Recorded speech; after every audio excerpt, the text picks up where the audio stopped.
extremities with tools of the trade. We're at the Makita booth at World of Concrete, and we're looking at their new big reveal here, which is a cordless rear-handled circular saw.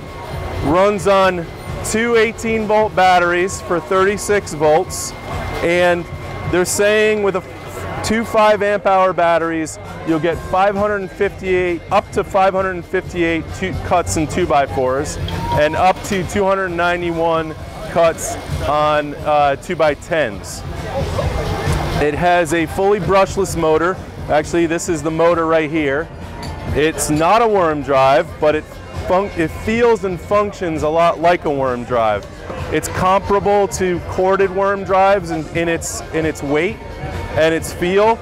Unlike corded worm drives, it doesn't have that tweak when that kick when you first turn it on. Has a really nice soft start, and it comes with a larger raptor hook, which is great for putting on eye joists. Includes a built-in integral battery gauge here.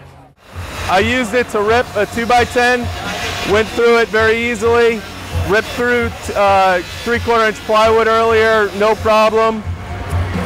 And don't have pricing on it yet, but it will be available in spring.